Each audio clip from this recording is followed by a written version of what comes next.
Assalamualaikum warahmatullahi wabarakatuh.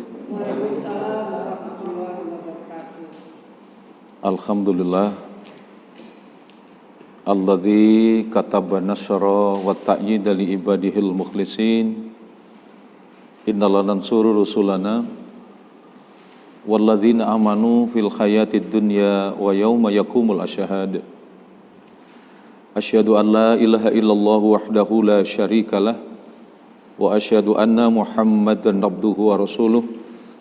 Allahumma shalli wa sallim wa barik ala nabiyyina Muhammad wa ala alihi wa ashabihi alladhina jahadu fillahi haqqa jihadih fakataba lahum rabbuhum izzad dunya wa sya'adatal uqba yauma la yanfa'u malun wala banunun illa man atallaha biqalbin salim. Alhamdulillah, puji syukur marilah kita panjatkan kehadirat Allah Subhanahu wa taala karena pada kesempatan waktu duha yang berbahagia ini Allah memudahkan langkah kita untuk bisa hadir dalam satu majelis yang insya Allah mubarakah. Mudah-mudahan kita semua yang hadir di majelis ini, hidup kita semua diselamatkan dan dibahagiakan oleh Allah Subhanahu wa taala. Monggo, Ibu yang mau disampaikan, silakan.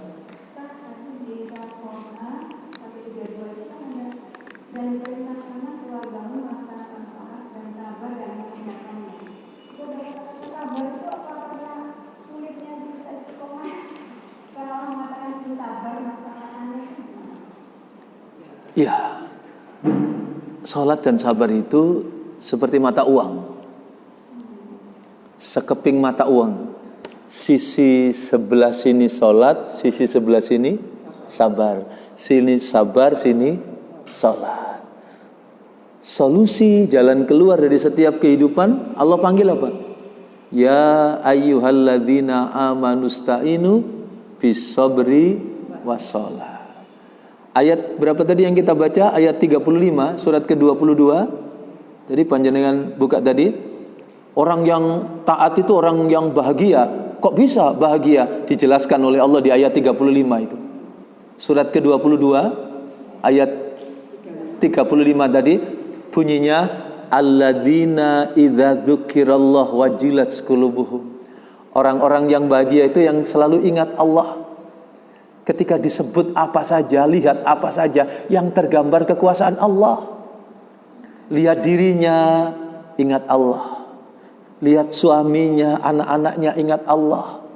Tahu diri dan sadar diri siapa kita. Kita ini siapa? Dulu lahir tidak membawa apa-apa. Sekarang diberikan oleh Allah segalanya. Maka sungguh beruntung orang-orang yang selalu ingat kepada Allah. Kemudian dia bersyukur kepada Allah. Alladzina idza dzukirallah wajilat qulubuhum. Orang yang selalu ingat kepada Allah. Yang kedua apa? Wasobirina ala ma asobahum. Orang yang sabar terhadap segala apa yang menimpa mereka. Bu, sabar itu iman level 5. Tingkatan iman itu ada 5. Iman level pertama itu orang yang yakin kepada Allah, namanya iman. Level kedua naik. Apa yang diyakini itu kemudian diamalkan. Dibuktikan dalam bentuk perbuatan. Namanya amal soleh. Ya cuman kita ini kan seringkali di Indonesia itu banyak kata-kata itu yang ditranslate secara tidak benar. Contoh orang bicara amal, Bang. Amal itu dianggap filantropi, memberikan sesuatu. Maka sampai sekarang kita masih lihat di masjid-masjid itu kotak infak itu ditulisi kotak amal. Karena amal itu diterjemahkan memberikan sesuatu. Padahal amal itu doing something. Apa saja yang kita lakukan itu amal. Baik, baelek itu amal. Tetapi bagi orang yang hidupnya dalam bimbingan Allah, apa saja yang dilakukan tidak sia-sia, dihitung oleh Allah sebagai ibadah, itu yang disebut amal soleh. Jadi ngeleboni duit ke kotak infak itu amal. Gowo melayu kotak yo amal. Sama gitu. Tapi seringkali diterjemahkan amal itu orang-orang ayo amal gitu ya. Begitu. Padahal amal itu segalanya. Maka iman level yang kedua itu adalah amal soleh. Setelah iman, amal soleh. Level iman yang ketiga, ilmu. Sebab semua perbuatan yang kita lakukan itu pasti tertolak, kecuali dilandasi oleh ilmu. Maka itu ilmu ini mengantarkan pemiliknya menempati derajat yang tinggi. Surat Al-Mujadalah ayat 11 itu, yarfa'illahu alladhina amanu minkum walladhina utul ilma darajat. Jadi derajat yang tinggi.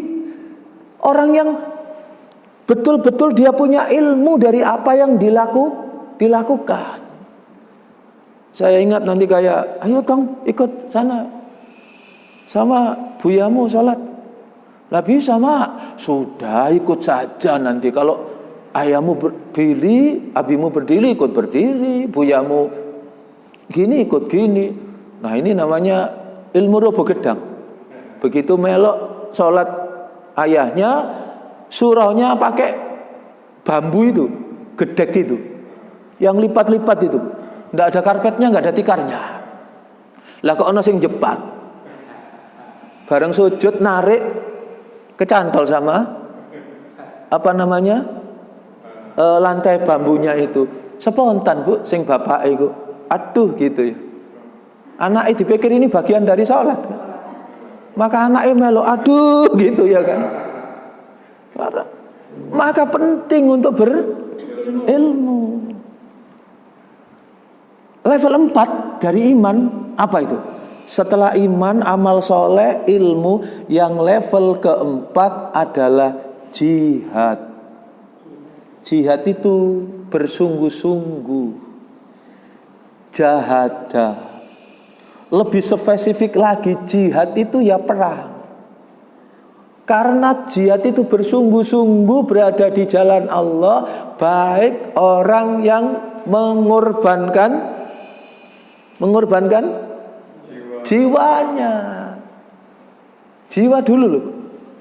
Baru hartanya. Artinya suka tidak suka, gelem gak gelem, kalau dakwah itu memanggil, maka dia akan mengambil bagian itu.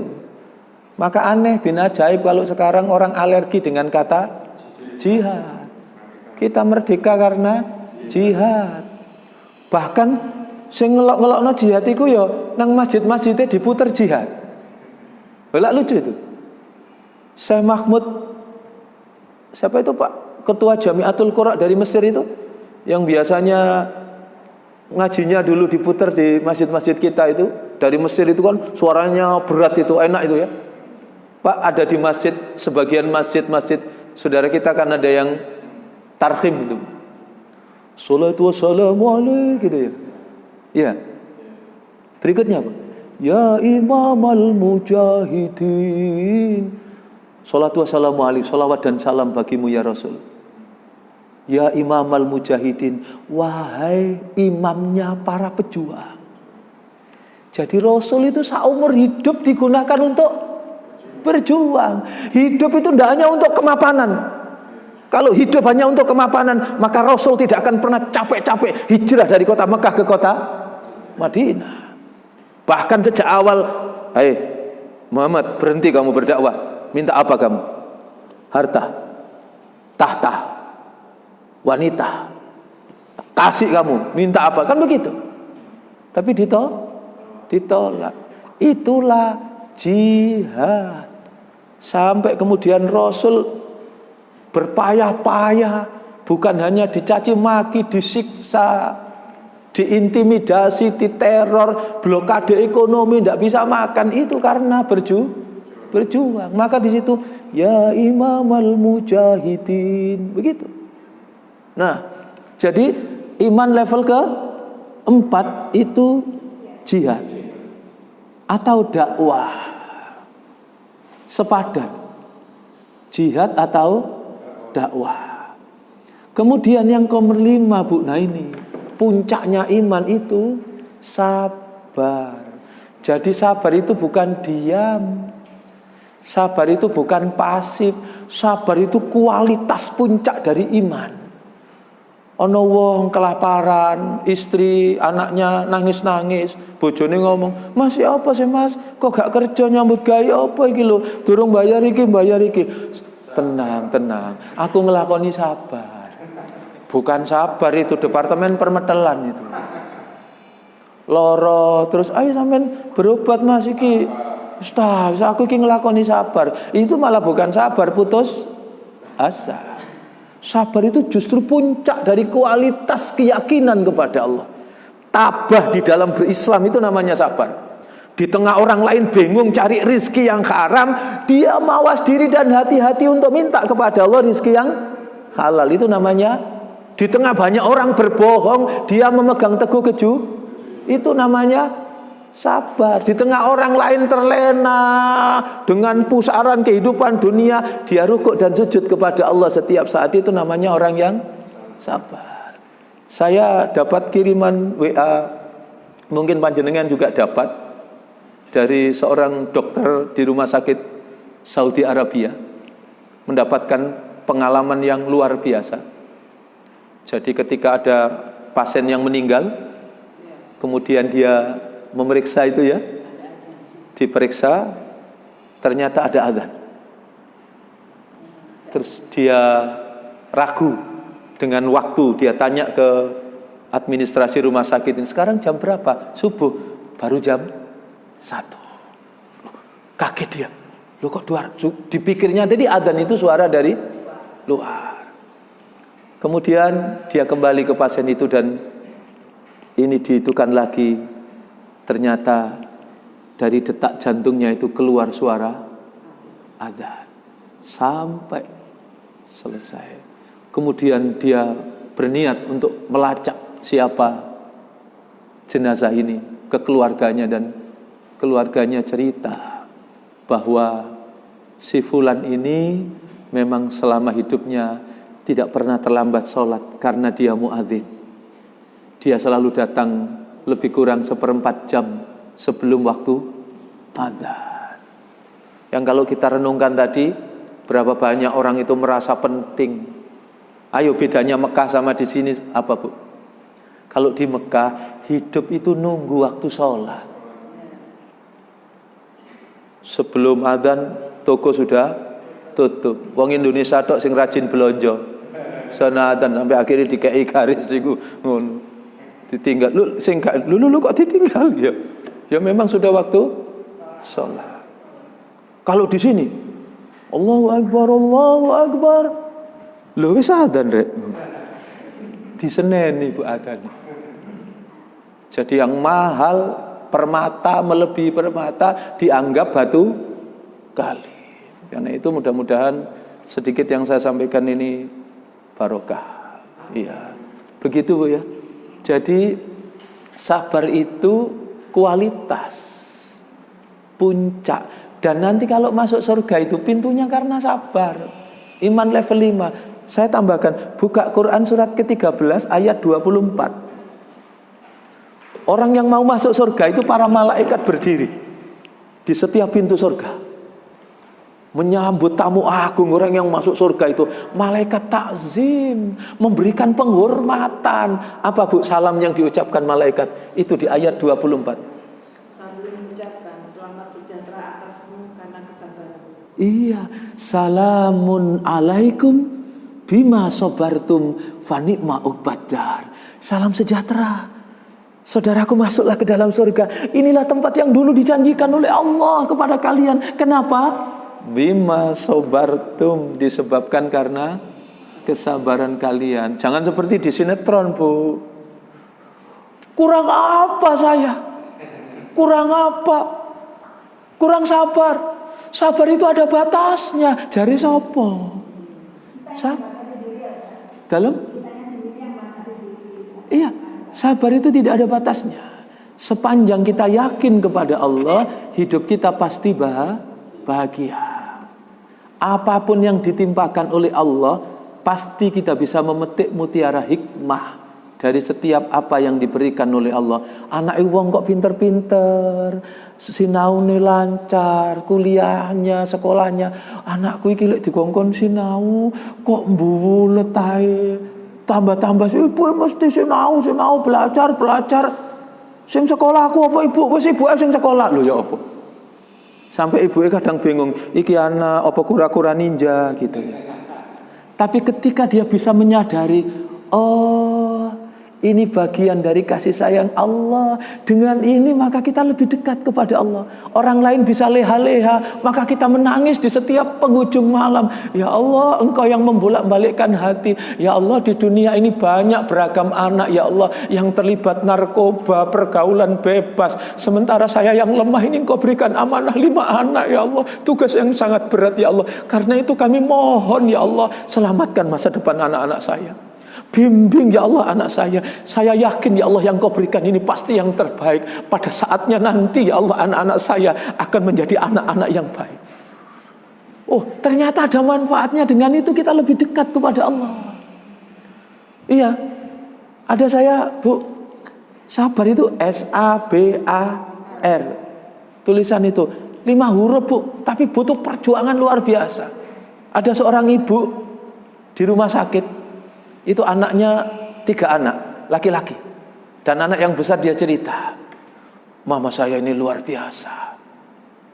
Oh iya, memang anak harus bangga. Iya, tapi mama saya istimewa. Saya sangat terkagum-kagum dengan ibu saya. Anaknya bercerita, ibu saya itu bisa mijet bayi, bisa bikin bandeng presto, kue kering, kue basah cerita. Saya salah tangkap. Saya pikir karena ibunya terampil, ibunya dibanggakan. Oh ibunya terampil ya, hebat ya. Tapi bukan itu yang bikin saya bangga kepada ibu saya. Tapi ibu saya lakukan itu semua. Ibu tidak pernah menyerah. Ibu tangguh. Itu semua dilakukan saking kebajute bapak saya. Oh alah. Jadi ternyata Bu, suaminya itu godanya luar biasa. Ada orang laki-laki itu kalau jahat, itu bisa jahat di belakang istrinya. Di depan istrinya koyok yoyo. Tapi begitu di belakang istrinya, dia menikam dari belakang. Masya Allah, jahatnya luar biasa. Ini ndak, kalau dia berbuat jahat itu di depan istri dan anak-anaknya. Masya Allah. Dadi lek nggawa wong wedok luwe enom luwe ayu dipamer-pamer nang bojone nang anak-anake. Masya Allah. Sapa Bu sing enggak ngenes. Tapi ternyata ibu ini luar biasa. Setiap malam dia bangun malam, dia sentuh setiap pundak anaknya. Kelembutan tangan ibunda ini selalu diberikan kepada anak-anaknya. Terus pesan mengalir, "Nak, ibu pesen ya, jangan marah sama ayahmu. Jangan benci sama ayahmu. Bagaimanapun juga dia adalah ayahmu. Nak, kamu tahu, ayahmu itu dulu laki-laki yang hebat, laki-laki yang baik, laki-laki yang bertanggung jawab. Kenapa sekarang jadi begini? Ayahmu sedang sakit. Kalau ayahmu sedang sakit butuh pertolongan. Kalau ayahmu sakit, dia butuh obat, butuh bantuan kita. Maka jangan dibenci, tolong. Mari kita doakan setiap malam. Mari kita berupaya sekeras. Kalau kita sabar nak, hanya butuh 1 nak. Waktu, insya Allah pada saatnya akan berbuah indah untuk kita. Sabar Bu. Dan ternyata apa? Terbukti Bu. Suaminya itu berbalik jadi baik. Tapi waktu ini rodok suwe Bu. 18 tahun. Bayangkan Bu, diganyang laki-laki 18 tahun. Begitu biasanya saya ceramah di ibu-ibu mesti diprotes. Ini kisah nyata yang saya sampaikan itu diprotes gini, "Pak, 18 tahun balik JOTO ta Pak?" Loh gitu. Biasanya Pak, lek gagah ditinggal Pak, balik-balik wis gempor jadi gitu. Nek wis stroke baru sepurane Dek baru Pak gitu. Enggak Bu. Ini masih gagah. Oh iya tak Pak? Iya. Dia kemudian bilang ke istrinya minta maaf. Dan kemudian Sampai anaknya itu goda, Bu, yang laki-laki yang besar itu, Bu, apa? Bang Thoyibe balik, Bu, jadi gitu. Masya Allah. Itu sabar, Bu. Jadi sabar itu memang ujiannya kita masing-masing. Ada yang diuji istrinya, ada yang diuji anaknya, ada yang diuji hartanya. Tapi bagi orang yang yakin kepada Allah, tidak ada masalah yang besar karena Allah yang maha besar. Maka dia kembalikan segalanya kepada Allah dan dia bisa memetik mutiara hikmah. Gitu kira-kira, Bu, ya. Ini yang dapat saya sampaikan, kurang lebihnya mohon maaf. Nggih. Kalau tidak ada yang ditanyakan lagi, mari kita tutup dengan munajat kepada Allah Subhanahu wa taala. Kita akhiri majelis ini, kita contoh apa yang dilakukan Rasulullah sebelum doa kafaratul majelis. Mari kita mohon ampun kepada Allah. Kita baca doa sayyidul istighfar. Mudah-mudahan Allah mengampuni semua dosa dan kesalahan kita. Utamanya kepada pasangan kita, kepada anak-anak kita. Dan utamanya barangkali ada perbuatan yang dicatat oleh Allah sebagai perbuatan anak yang durhaka kepada orang tua. Mudah-mudahan Allah mengampuni semua dosa dan kesalahan kita. A'udzubillahi minasyaitonirrajim. Bismillahirrahmanirrahim. Hamdas syakirin, hamdan naimin, hamda yuafi ni'amah wa yukafi mazidah. Ya Rabbana lakal hamdu kama yanbaghi li jalali wajhikal karim wa 'azimi sultanik. Allahumma shalli wa sallim wa barik ala Muhammad walhamdulillahi rabbil alamin. Allahumma ya Allah ya Qawiyyu ya Aziz, dengan rahman dan rahim-Mu ya Allah, kami berkumpul di majelis yang mubarakah ini. Limpahkan taufik dan hidayah-Mu ya Allah. Ampuni segala dosa-dosa kami. Ampuni kami ya Allah jika dengan segala ketergesaan kami ya Allah ada terselip makanan yang haram yang masuk ke dalam perut kami. Ampuni kami ya Allah jika dengan tanpa kesabaran kami sering menyakitkan dan melukai hati orang lain. Utamanya kepada pasangan kami, anak-anak kami, saudara-saudara kami. Atau bahkan jika mungkin ya Allah ada perbuatan yang Kau catat sebagai perbuatan anak yang durhaka kepada kedua orang tua. Kami takut dan mohon perlindungan kepada Engkau ya Allah. Dari ilmu yang tidak bermanfaat, dari umur yang tidak barokah, dari harta yang tidak barokah, dari kekuasaan yang tidak menolong, dari keluarga yang tidak sakinah, dari anak-anak yang tidak soleh dan solihah. Kami pun takut dan mohon perlindungan kepada Engkau ya Allah dari doa demi doa yang kami panjatkan yang ternyata tidak lagi Engkau dengarkan. Rabbana zalamna anfusana wa illam taghfir lana wa tarhamna lanakunanna minal khasirin. Rabbana hab lana min azwajina wa dzurriyyatina wa qurrata a'yun waj'alna lil muttaqina imama.